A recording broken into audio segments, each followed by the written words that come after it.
Je suis pas youtubeur. T'inquiète, tu dis oui, oui, non, oui. Alors salut tout le monde, aujourd'hui je suis avec Mathias, on va monter un nouveau PC. Hein. Ouais, le dernier avant longtemps. Mais la particularité c'est qu'il est vraiment tout petit, on va vous montrer ça dans quelques instants. Et voilà, on mettra bien sûr en description tous les composants et je mettrai en voix off aussi tous les composants qu'on va utiliser. C'est parti pour le build.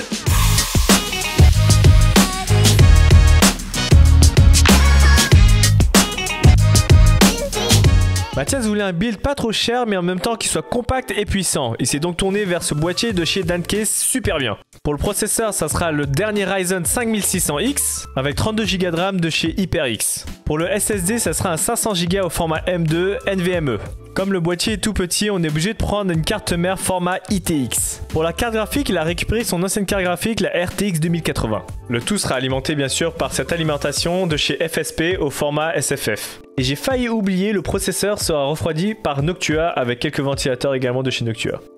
Allez, c'est parti pour le montage. Comme d'habitude, on va commencer par le processeur. Attention à bien le mettre dans le bon sens grâce à la petite flèche.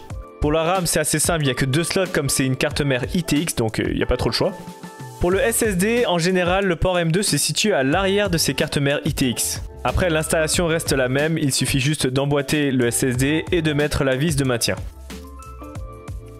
Pour installer ce ventirad de chez Noctua, il faudra d'abord démonter ce support de base de la carte mère. Ne pas oublier bien sûr la pâte thermique.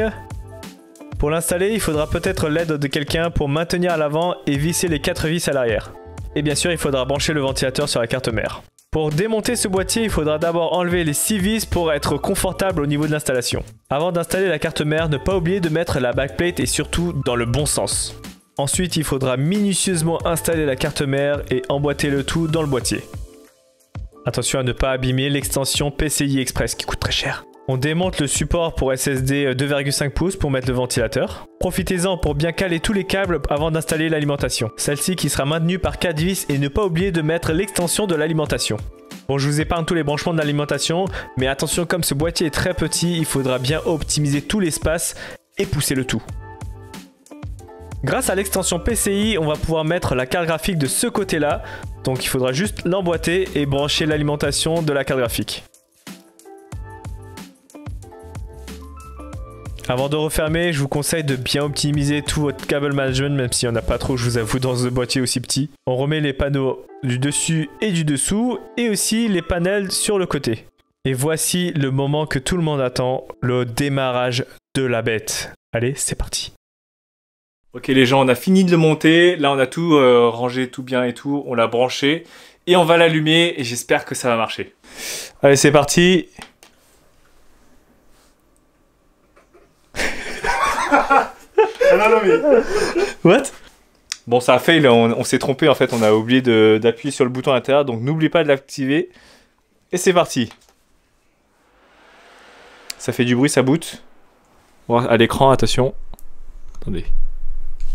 Avoue, t'as eu un coup de stress. C'est bon, il boot à l'écran.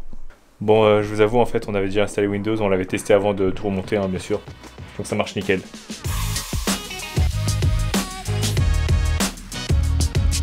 J'espère que le montage de ce petit PC vous aura plu. N'hésitez pas à vous abonner, à mettre la cloche, à mettre un like et un commentaire. Ciao, ciao.